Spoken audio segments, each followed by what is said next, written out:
and monsters. They exist among us, and sometimes they win. Even the devil was an angel once. The world has its own rules, and these rules are not human.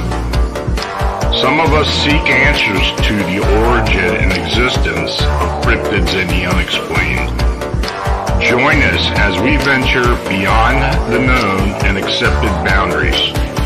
Welcome to our nightmare. I think you're going to like it.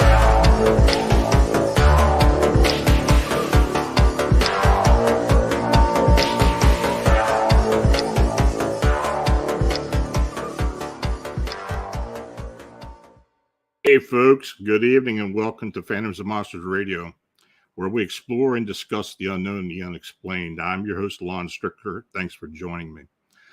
The Phantoms and Monsters Radio channel was made possible by you clicking the subscribe button and by you sharing our programming. Super chat donations are essential for us to continue offering you our unique content, and your consideration is very much needed and appreciated. Now tonight, we have Morgan Knudsen with us, co-founding and leading Entityseeker Paranormal Research and teaching since 2003. Morgan Knudsen experiences and knowledge has led to researching and co-creating a unique investigative program called Teaching the Living, and subsequently has been featured on hosted numerous specials, live presentations, and TV shows like the Discovery Channel, The Haunting, T&E, Destination America, Travel Channel, CBC, CTV, Planet Plus, TLC, Crime Plus Investigations, Celestial Tiger Networks in China, and of course, Coast to Coast AM. Morgan's programs are now practiced in 3 different countries and part of numerous social work and psychology secondary courses, education courses in Canada. She is also a regular contributor to #1 magazine, UK Haunted Magazine. Her work has been presented at the Rhine Research Institute, and her book, Teaching the Living, Heartbreak to Happiness in a Haunted Home, is now available. And we will be talking about that this evening. So Morgan, thanks for joining me. Hey, it's good to be here. Now, teaching the living, what do you have to teach the living?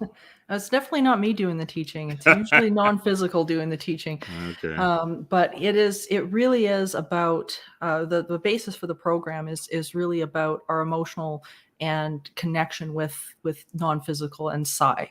And it's something that I think gets negated so often with paranormal research, is that we think, this is something that's external completely, that it's always happening to us. And what I've found is that it doesn't happen to us, it happens through us. Mm-hmm. So Teaching the Living is really about that. It's about reconnecting with who we are so that we can understand that what we get back in the world, whether it be through paranormal phenomenon, physical phenomenon, whatever it happens to be, is a reflection of where we are emotionally, psychologically, and spiritually. So in your program, how do you start and how do you continue with it to actually, you talk about a paradigm, you talk about using different types of tools. Explain a bit to us about it. Sure. It really, with Teaching the Living, depending on what setting I'm in, it's really getting to get people to take a hard look at who they are, what they're presenting into the world, and what they're projecting into the world. What kind of person are you being? And I'm not talking about what you're doing physically and what type of actions you're taking. I'm talking about how you are emotionally in the world. What energy, what presence are you bringing to the table? And once people can really get a beat on that and take a hard look at things like their own emotional center, what wounds haven't they cleaned up? What's going on within them that might be echoing back within the world around us? And Teaching the Living is really about that. It's about getting people to understand that how we are on that emotional level is being reflected back to us. So for me, whether I'm dealing with a client or whether I'm in the classroom talking with students from other countries or whatever it is, it really becomes about that deep dive. And when they see where they are in reflection as to what's going on around them, then things start to click into place as to why things are happening the way that they are. So for me, it's about that acknowledgement, and then meeting people where they are, because often my programs are in like social work or psychology programs, getting them to understand that everybody has a different perspective and bead on happiness, on, you know, that better feeling place that everybody really wants to get to. And then when we get there, interestingly enough, the environment, the outer environment, begins to reflect back to us that emotional shift and change. So the people who are experiencing, say, the nasty paranormal activity that nobody wants to deal with in their home, that begins to shift into either something that is better feeling, or it disappears, or something like that happens. So the programs are based off of a lot of people that have researched this throughout history. Dr. William Roll's work, Dr. Scott Royo's work, people like that. And it just takes it to that next level and makes it practical for people. So the anthology is basically that they can find ways to deal with, say, paranormal activity, hauntings and such on their own terms. Yeah, and to shift it to shift their lives for the better overall in general, with a long-term lasting solution. Right. You know, not something that's a temporary fix, but something that is going to shift that for them for the good, and then they can be aware of it going forward. Yeah, because as we know, a lot of times hauntings are a result of the way people live. Absolutely. And you put it out there to try to get them to change that and to deal with it, which is something I've been trying to do from the very beginning when I'm dealing with clients. Is you know, you've got to change the way you live. There's a lot of dysfunction here and other things going on that cause a lot of this. Yeah. So that's what you're talking about. Absolutely. And, you know, we see it played out again and again, you know, within past research, as I was saying, from other parapsychologists, you know, in regards to things like psychokinesis and macropsychokinesis and things like that, where we know that there is an emotional connection to what is going on, what is being projected in our environment. And, you know, we can see it on such a very basic level as, you know, when we're going to the office in the morning and we walk into the room, and if you're having a bad day up till you get to the office, you can almost guarantee you're going to have a bad day the rest of your day. And it's just stuff starts to snowball, and you're going like, well, this went wrong and that went wrong. And, you know, it's like the whole day was horrible. But it might have started out like you stubbed your toe, and you've taken that energy into the rest of your day. And so it's really about stopping that momentum. And like you were saying, and I think this is such a good point, where, you know, it's like the things that people are bringing into their life and bringing into their environment, and they're really not conscious of their own role in it. Yeah. Yeah, and that's true. I mean, when you go into a situation where people are having issues, and the first thing you think is, well, I've got a ghost or something around here, or a spirit. And you know, the first thing you got to look at is, well, who's the cause of it? Maybe somebody here is actually causing this. Yeah. You know, PK activity it's an interesting phenomenon, and it's not really easy to pinpoint. Yeah. But I can also see where that can go into some person's overall life, at work, at play, anywhere. You know, that it kind of starts there.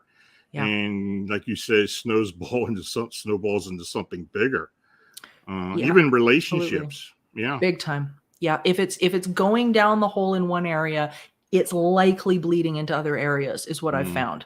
It never is something that's isolated. And usually, and you've probably seen this before as well, as you start talking to clients and you start delving into where they are on a personal level, and you can see where things have gone off the rails. And it really becomes a symptom rather than a direct cause. So true. So how do you deal with this? What's your procedure? How you start training people to recognize this and to deal with it? Well, the first thing that is so important is what we started talking about, which was to get a bead on their own present state of being, because it's so funny how many people are that out of touch with actually what they're feeling and where they are. I can't count the amount of clients that I've talked to and I said, okay, tell me about the stressors that are going on in your experience. And they'll go, my life is great. What are you talking about? I don't know what you mean. No. Take the mask off, sit down, tell me about the stress, what's going on. And sometimes it takes a while for them to sort of piece through it and go, oh my God, well, wait a minute. Like there's this and there's that. And, well, my kid's kind of fallen apart, and well, this job's kind of fallen apart. And, well, things haven't been good in this area. But they're so just rote within their own dialogue that they're to say, oh, I'm fine, everything's great, that this is what they do. So that's really becomes the first step. And then it becomes a matter of taking a look at goals. What is it that you want? How do you want to feel in your life? Because it's not this. And getting them to start to pinpoint, what is it that you actually want to feel? And then depending on the person, because everybody's different, everybody's got a different version of what joy in their own life looks like. So each case is very specific, but once you rule out all of the natural explanations, and you rule out the psychological and the mental and all of the normal things that you touch on, then you have to start to work with them. And sometimes you have to work with the community around them and start to build them into a better place. And as I say, it's different for everybody. Nobody is the same, but it's it's getting them to start recognizing these emotions, and then taking a look at the haunting and figuring out, where's the pattern? When is this stuff happening? What's going on in your experience that when this stuff is happening? Is there a precursor? So you're looking at patterns. So you want the short-term solutions, and then you want them to get a long vision. Where are you going? What are you doing? What's your purpose? Interesting. We had a quick question here. Do paranormal entities prefer harassing those who are low energy? I love that question. The way I always look at this is almost like a emotional continuum. If you look at your emotions as if they're on a radio dial, and I use this example quite a bit, especially in my book, where if you look at your emotions, almost like you've got the negative emotions on the far end, and maybe some of the really dark ones like grief or depression or things like that, all the way up to the middle, which might be frustration or contentment, maybe boredom is in there. And then way at the other end, you've got like passion and fun and joy and all of those things. And what I've found over the years, and I think what others in parapsychology have found as well, is that when you're down into those negative emotions, your emotions are almost like a radio dial, and they're picking up on a signal. And that signal is broadcasting. So you're not going to tune into country music down here when the country music station is up here. You're going to resonate with whatever is sitting on that frequency. So if you're sitting in a place of grief or anger or depression or anything like that, typically that's the type of energies that you end up resonating with, both on the person side of things, the living side of things, as well as the paranormal side of things. Everything is on a frequency. So when you end up tuning yourself out of that and you move up that emotional scale, then what you receive starts to become very different. And it's not really a matter of fighting whatever it is down here. It's a matter of just tuning yourself out of it, and allowing that to just let go.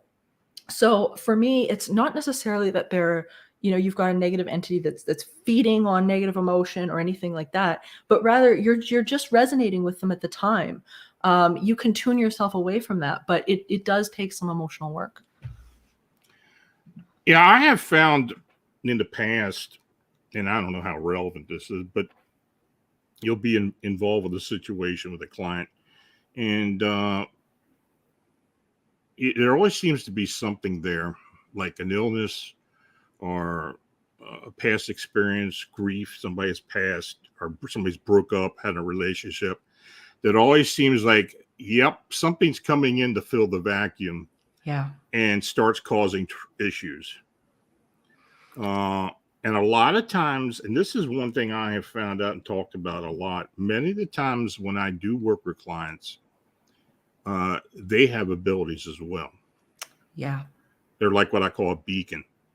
They attract the energy. So, and it's difficult. I've been with cases for years with people trying to get them to understand what's really going on. Maybe your concepts are something I need to use or look into. I find it's really helpful because it gets people to engage the process a little bit more, instead of just pointing outwards and going into blame mode or going into victim mode, because that's what I find a lot of people do. And part of it's because, our media and things like that have kind of trained us into that. We see these shows where it's like, these people are victims of this outside thing, and that other side of it's not really presented. So many people just don't go there in their head. But then you get the idea as well, and you've probably had this also, where that state of being of whatever it is that's happening to them has almost become a bit of an identity for them, where they're just like, you know what, I'm the unique person that this is happening to, and if I let this go, what does that mean for my uniqueness? What does that mean for me?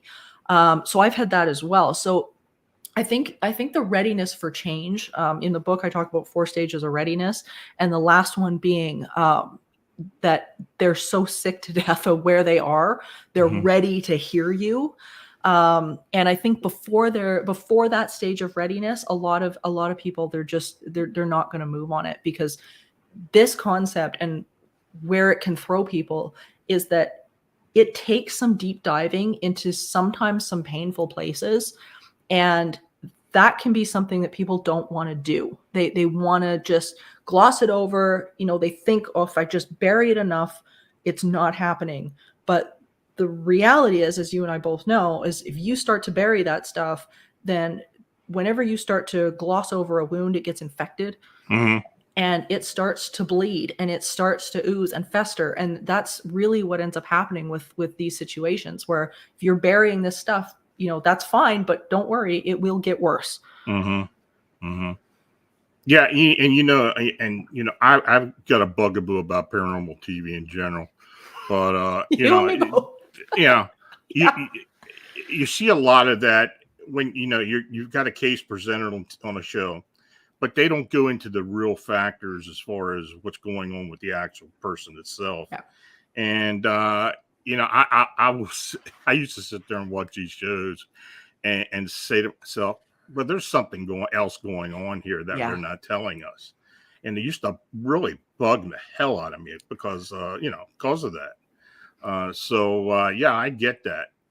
And I'm not saying that there's going to be that some of these shows are going to start changing that format, because I don't think they will for commercial reasons. I don't think so either. But it would be nice. I mean, if there was more explanation behind the case.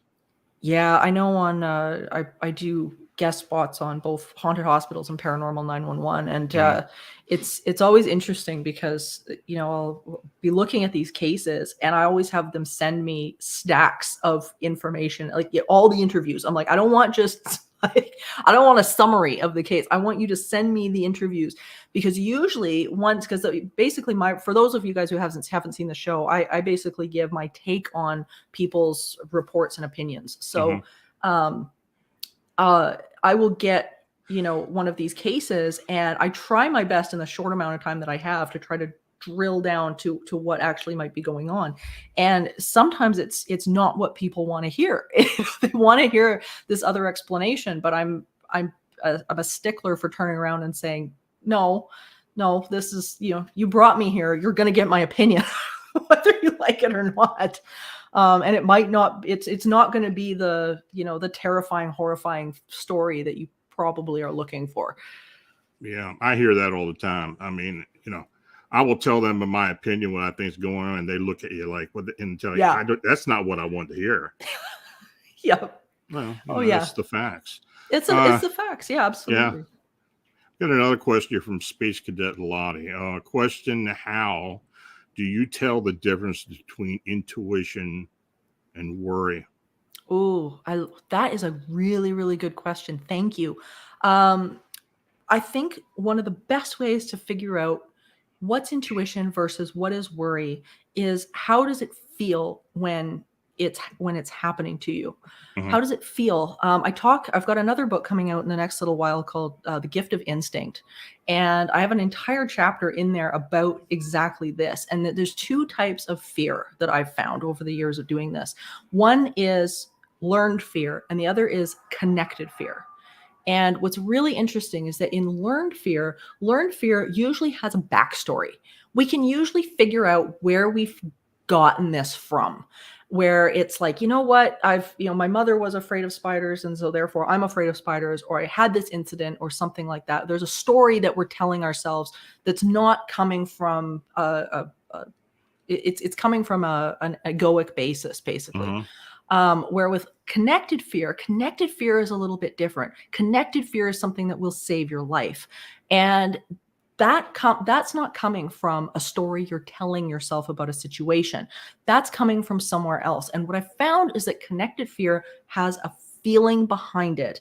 And it's the same instinct that you'll have an antelope out in the field, and that antelope will be, eating its grass and whatever, and suddenly it sits up and it knows instinctively that there is a lion in the grass.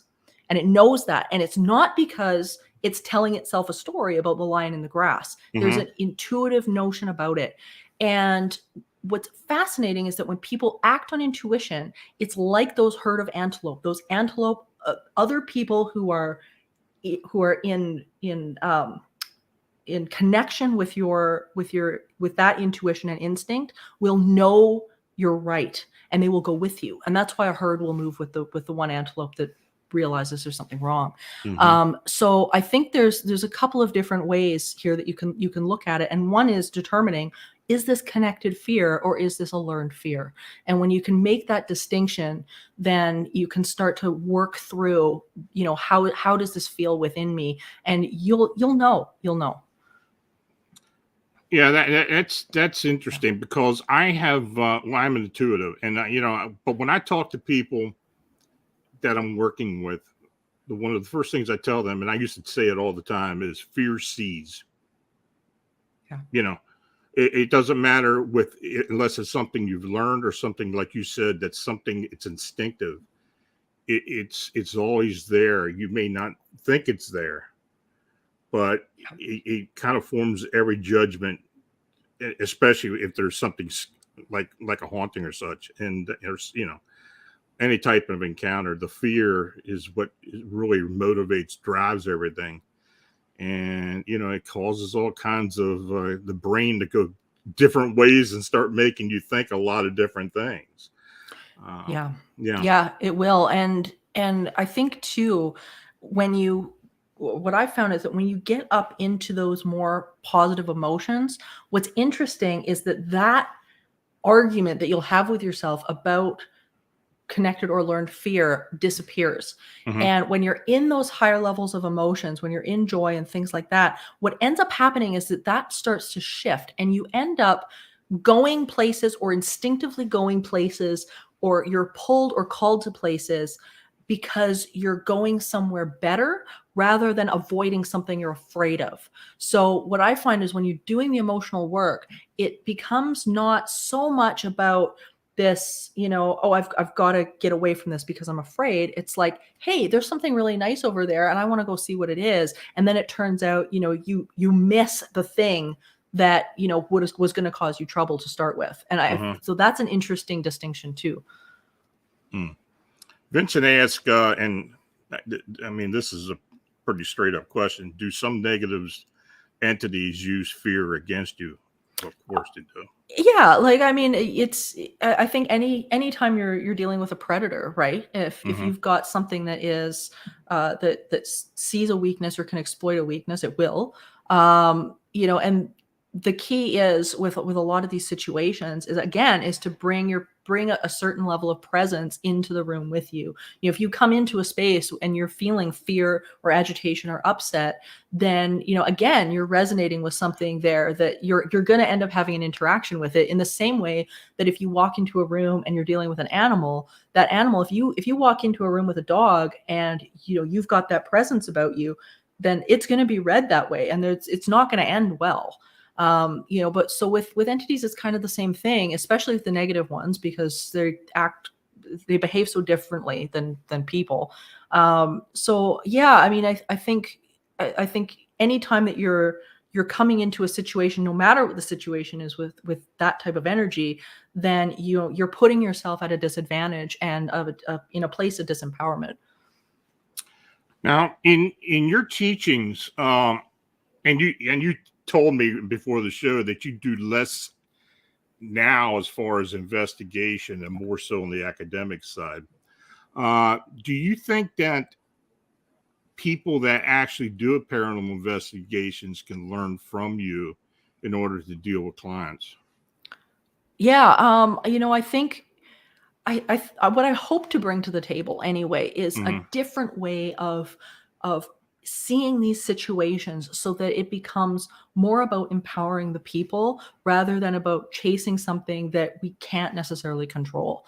And what I'd like to see people do is become a little bit more invested in parapsychology, rather than just the sort of the ghost hunting thrill ride that often is portrayed in the media. Because I think once people get into the foundations of parapsychology, people and researchers like J.B. Rhine and William Roll, and all of these incredible the giants, that the shoulders that we stand on, you begin to piece this out a little bit different, and you look at the client a little bit differently. It's less about the house, and it's more about what's going on. How can you change somebody's life for the better from the inside out?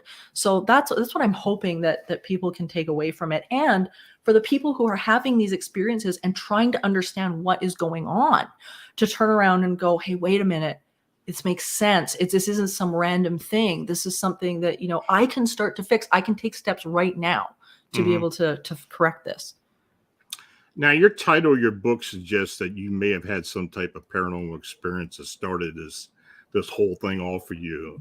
Can you tell us what happened? Yeah, absolutely. I've lived in haunted places all my life. Originally, the first one I lived in was in British Columbia. And, I was very young at the time. I was about 9. And we lived in this I guess it was a fourplex. And there had been activity going on for quite a while there. We were renovating the house, and there was stuff going on all the time. We would hear the typical footsteps in the house. We'd see apparitions. Stuff was disappearing and coming back. We'd see impressions on the bed, like somebody was laying on the bed. So there was really like just the typical haunting things that were happening. But I remember the one morning I heard somebody downstairs in the kitchen, and I came downstairs because I thought, okay, it's my mom and dad. They're up, but it was early. It was about 5, 6 in the morning. It was still dark. And I came down the stairs, and I noticed the light was on in the kitchen. And I got to the bottom of the steps, and I said, hello. No, where the steps were and where the kitchen was, you couldn't see into the kitchen, but you could just tell the light was on. And I heard footsteps in there that just quit. As soon as I said hello, quit. And like, okay, that's odd. And when the noise quit, my instinct went through the roof. My intuition went up, and I was like, that's not my parents. I don't know what this is. It's not my parents. And I couldn't even move. Like, I was so terrified, I couldn't even move. And I went to turn the light on, which was right beside me. And it was like one of those little switch lights where you turn the knob. Light wouldn't work.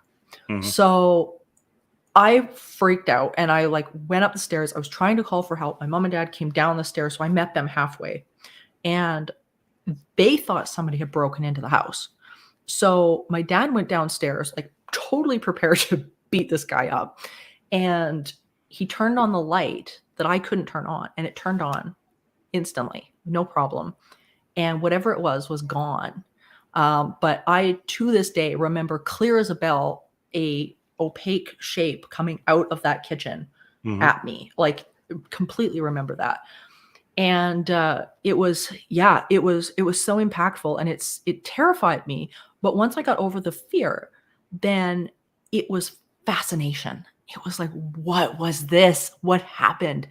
And it was fascinating to me. So, at the time I was so fortunate because the investigators who were prevalent at that time were people like Lloyd Auerbach and Carrie Gaynor and people like that. So, I mean, my whole experience for decades after became, I got to understand what this is. This is amazing.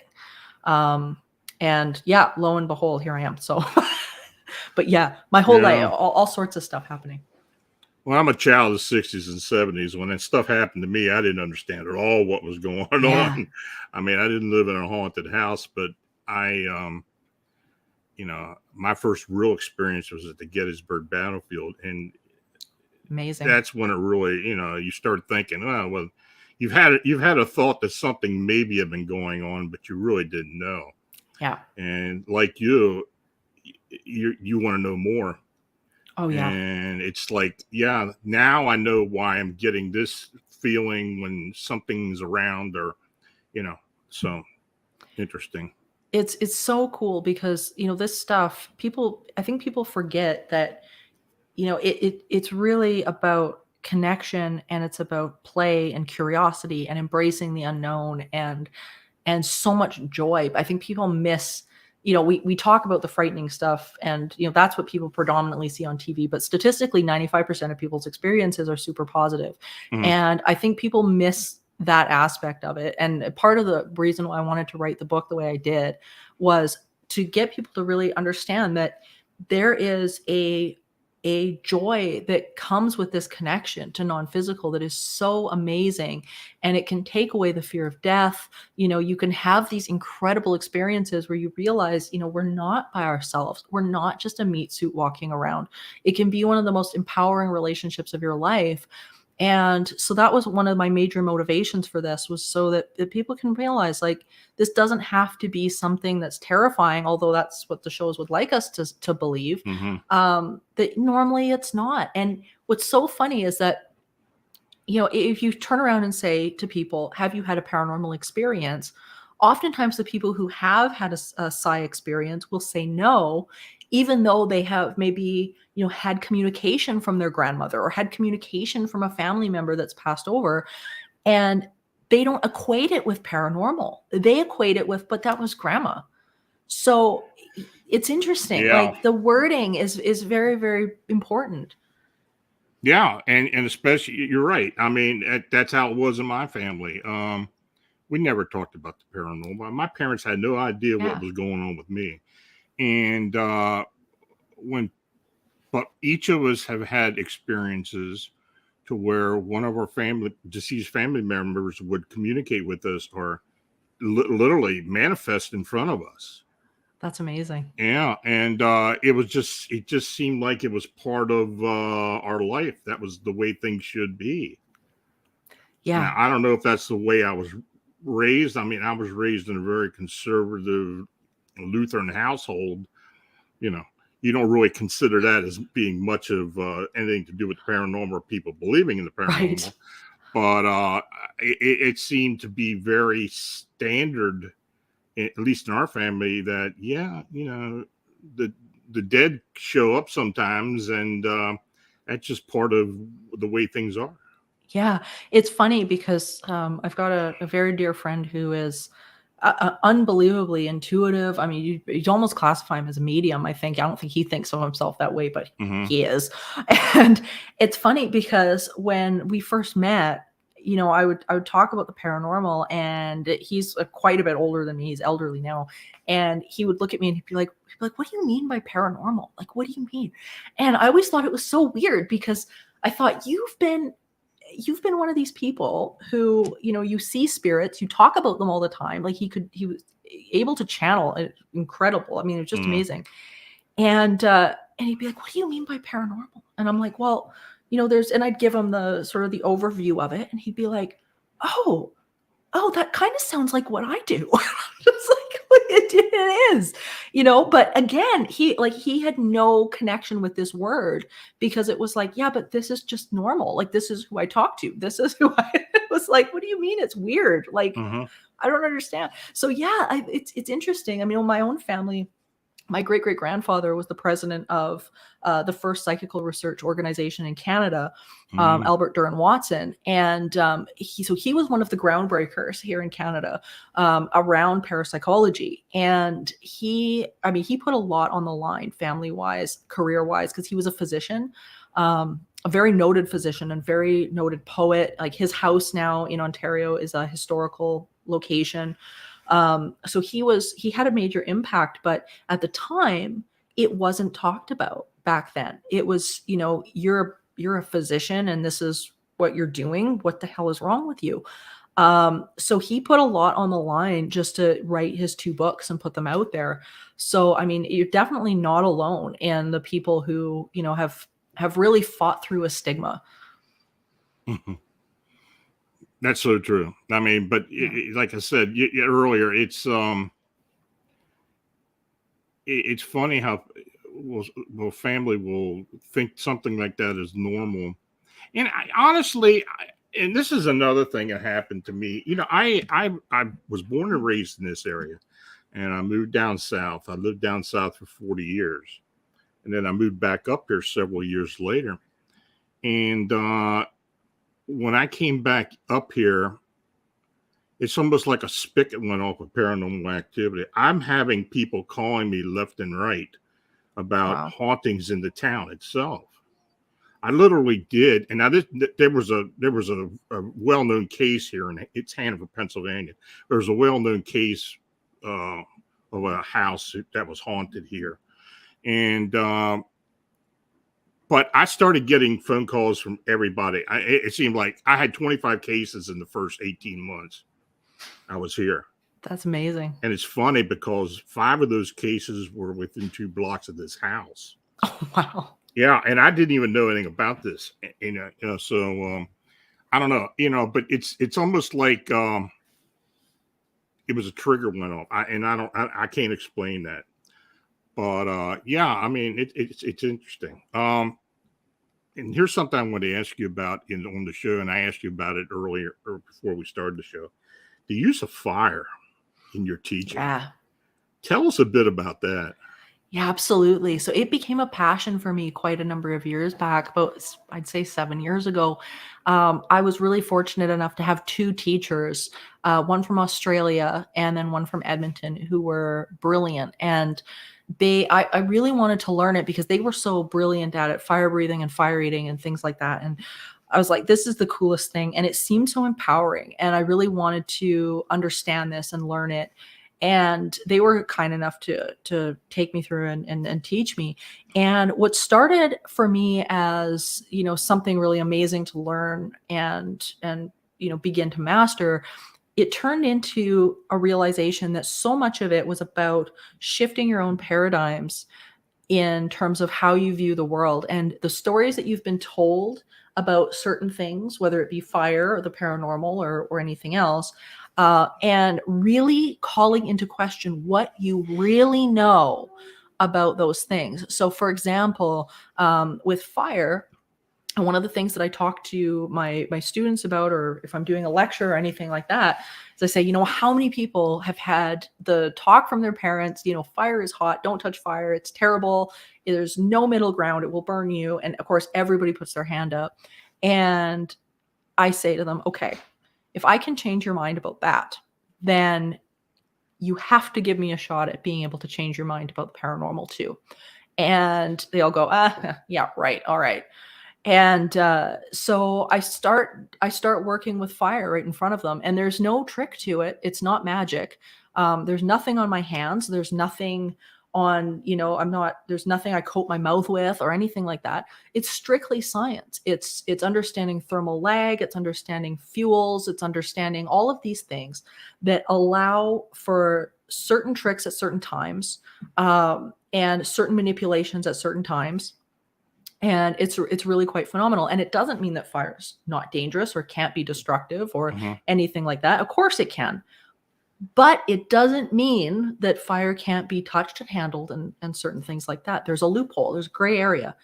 And so once they kind of get over that and they they realize that I'm not just, fooling around with them, then they really begin to question the stories that they were told, as kids, that, oh, ghosts aren't real. That's silly. That's all science fiction. That can't happen.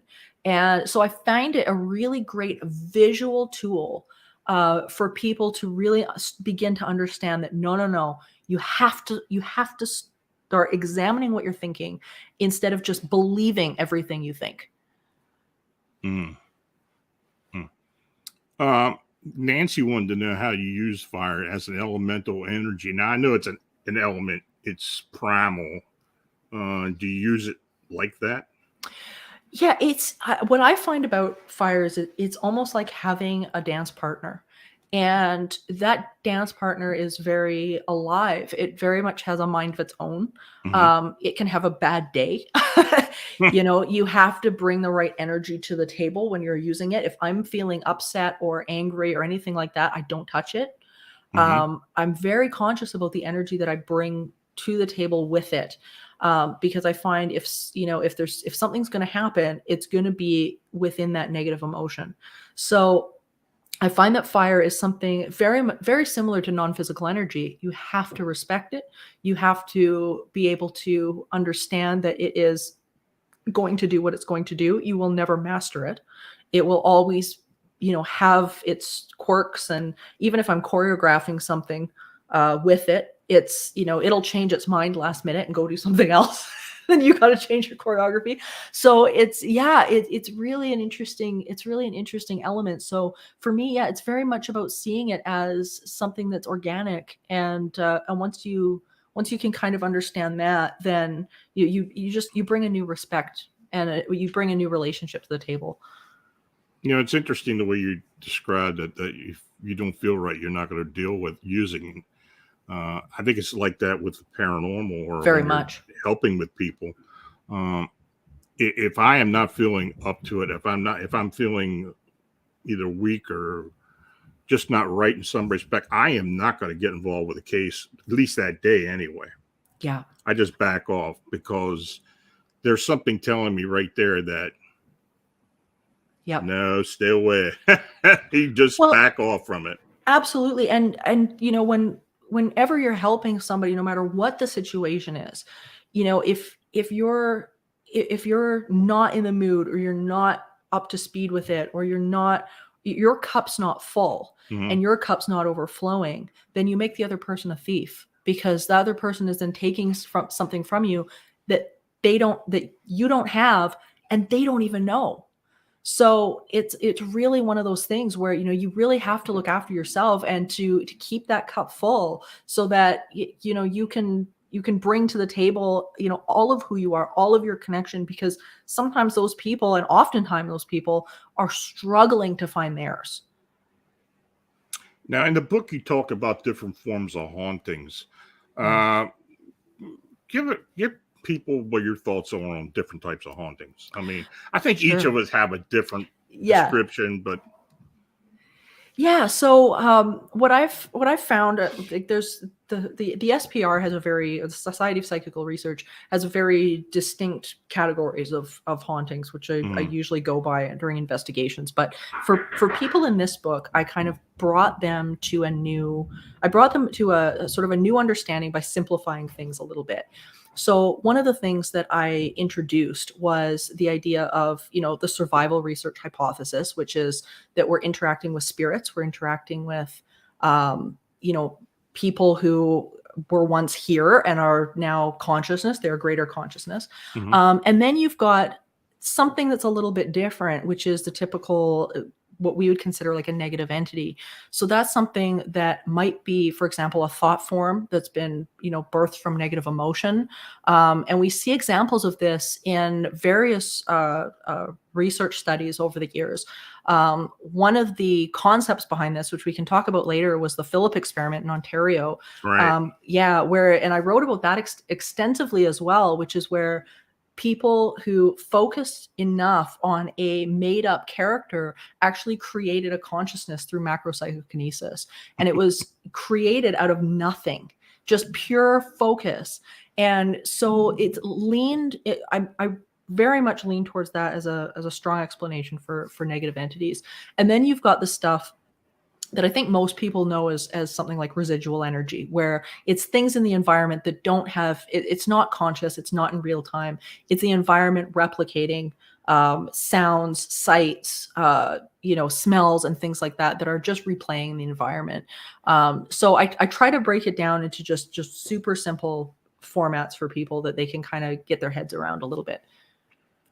Yeah, and I wrote about it in my recent book about memes and manifestations. Yeah. Thought forms, tulpas, that, Yeah. Now I've always thought there was something a lot to that. Well, of course, I believe that poltergeist or thought form manifestations for the most part. When you go in and start dealing with what turns out to be a thought form, it's always a human that's responsible and unconsciously for it happening, and they've got to deal with for the most part. Yeah. So yeah, that's a big part of it. I absolutely agree with you. And the Philip experiment, I wrote a bit about that as well. So that's funny. Go ahead and describe it. It was a very intriguing. Sure. Experience. The Philip experiment is phenomenal. So it took place in Ontario, Canada. And there we go. It's a great picture.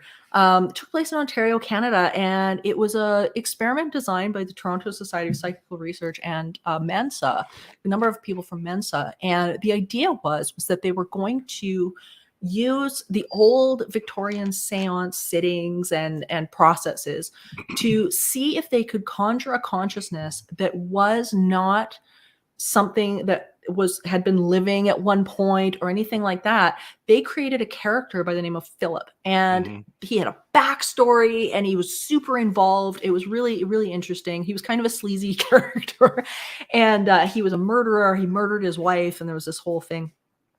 So they ended up with this character, and they focused and focused and focused, trying to connect with it. And what was so interesting was that they went for quite a long time with no results at all.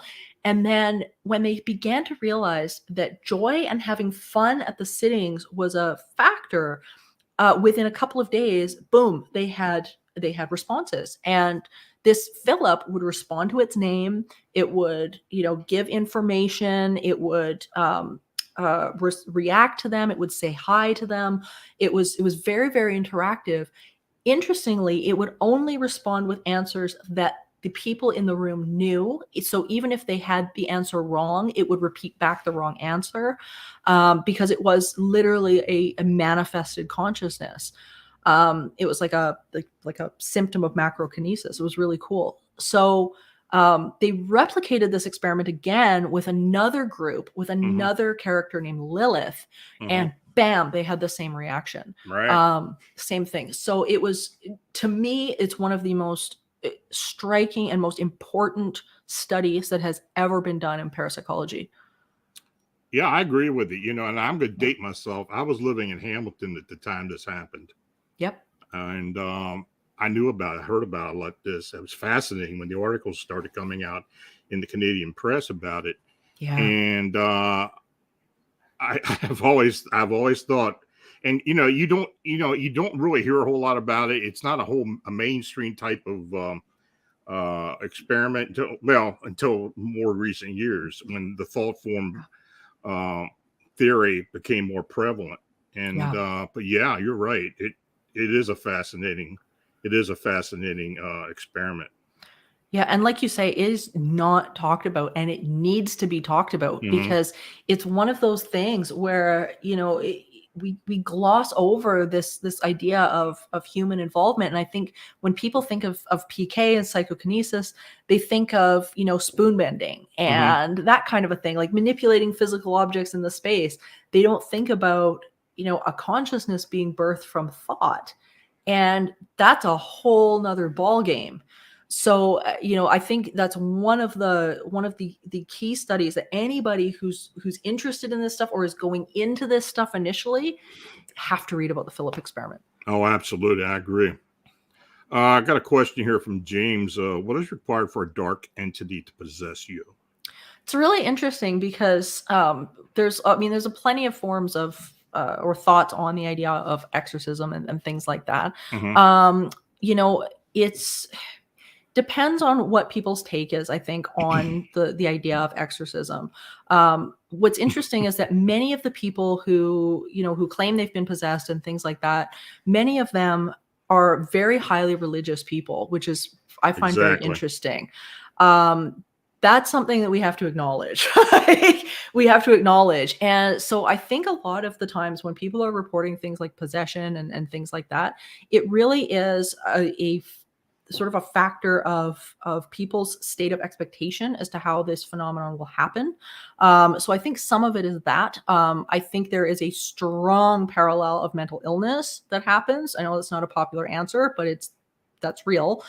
So there's that angle as well. But when you get into that very, very, very small percentage, what I find is that it's usually the people that are extremely religious.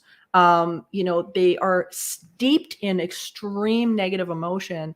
And what's interesting is that in the DSM, the Diagnostic Manual for Statistical Medicine right now, in the DSM-5, a colleague of mine was actually the one who got possession put into the DSM-5. His name's Edsel Cardania.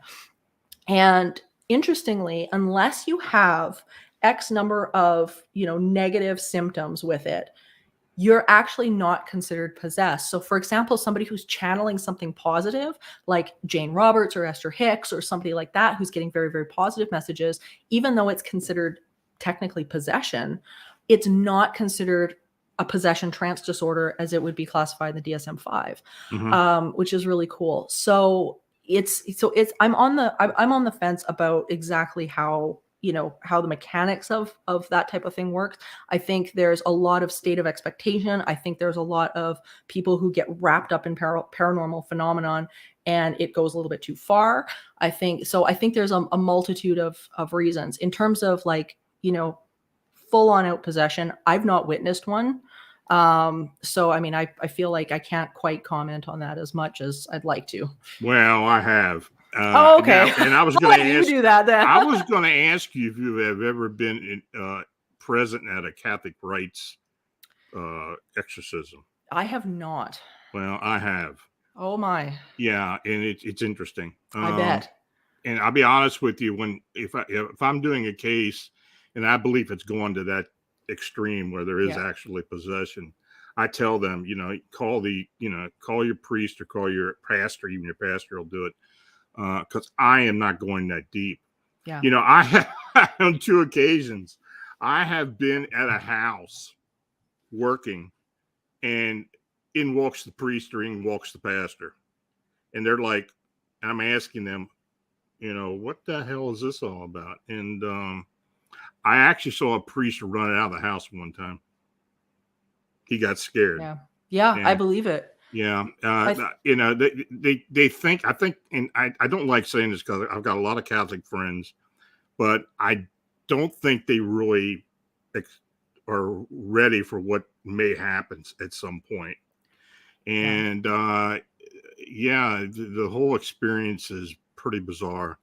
It really is. And what's fascinating when you look at the people who've had this happen and their histories, you always see a number of factors that I think relate directly to this discussion, which is there's usually some sort of a trauma that has started the spiral.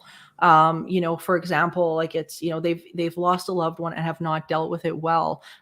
There's been abuse in the family.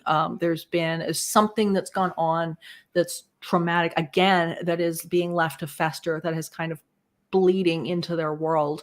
It usually doesn't start with something as extreme as like possession. There's these other little bits and pieces that sort of get bled out here and there, and usually they're saying, this was going on in the house or that was going on in the house and it was terrifying and so on and so forth. So it's like all these little warning signs are happening, right? But they're either getting pushed aside or ignored, or the family doesn't know what to do. And it just escalates and escalates. But anytime you're getting somebody who is, in that state of negative emotion, it will express itself somehow. And whether it be through, something like multiple personality disorder, like dissociative identity disorder, whether it be through something like, like what seems to be like a possession, whether it be, external psychokinesis stuff that's going on, it will express itself somehow, or a thought form or whatever. And I think when it comes down to something like possession, it's another expression of that, whatever that trauma is that's going on, that's just been unhealed and undealt with. No, I agree with you. It's always a progression. Yeah. It always starts as something very small from way back, and Yeah.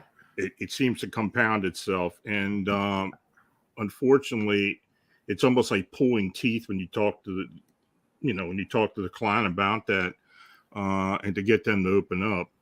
Yeah. And a lot of times they don't remember much of it. I mean, something has happened. I don't necessarily recommend hypnotic regression in some cases, but it does help sometimes. But I think that's there always does seem to be. It's interesting how the human mind will kind of gloss over things that are traumatic, and not be able to recall, person not able to recall them later on, but unconsciously is there. Yeah. And, Well, and the body recalls it. The body knows, like, whether we're conscious of it or not, the body knows, like, we know intuitively, like, something's not right, even though we don't know what it is. We might not be able to put our finger on it, but like, when you really take that deep dive into yourself, and you sit and you really feel, when something's off. And it's so easy for us to just gloss over, especially when it's something that we don't want to look at. mm-hmm. And so, it's, you can understand, I think, why people are just, adverse to going there. It's like, okay, you know what? I'll do anything to fix this except for that. I'll do anything but there. But unfortunately, there is usually where your healing is. So it's like, we've got to go there. And once that's dealt with, and I mean, and this will happen through many exorcism processes as well, where it's actually about calling that person forward with positive memories, which is one of the techniques that they use, is like, look it over here, come see this, come see the positive emotions and the positive photographs, and remember when your family did this and that, and you had these great memories. And it's interesting because it's this slow guided thought process back to a more lighter state of being. And so it's really interesting because it's even present in there. So why don't you tell folks how they can contact you, what you've got coming up, and about your book, and how they can get a hold of it? You bet. So my main website is entityseeker.ca, and I've got all of my some of my live shows are there, my videos are there. You can pick up my book, Teaching the Living: From Heartbreak to Happiness in a Haunted Home. The links are on the website as well as tons of my interviews and my program, Spiritual Healthcare. There is also a link to my current podcast, which is Supernatural Circumstances, with the amazing Mike Brown of Dark Poutine. And we interview the best parapsychologists and the most eye-opening people in the world, who are at the forefront of this information. They are brilliant, and they are the ones, like today we actually talked to Mark Bacozzi, because he's doing mediumship and AI experiments, which is phenomenal. So that airs literally on any podcast platform you can imagine. You just pick one and download it. Season 4 of Haunted Hospitals should be out in the next little while. I finished shooting that in January, so hopefully that will be out soon. There's always projects. There's always something going on. So entityseeker.ca, that's the hub. You'll figure it all out. Well, this has been a fascinating conversation. I'm so glad you came on with me. Oh, I'm so glad I did too. When the other book comes out, of course, we're going to have to get you to come back, and we'll talk about it then. So you take care. Have a great weekend, and we'll talk to you soon. You too. See you. Bye, everyone. Bye.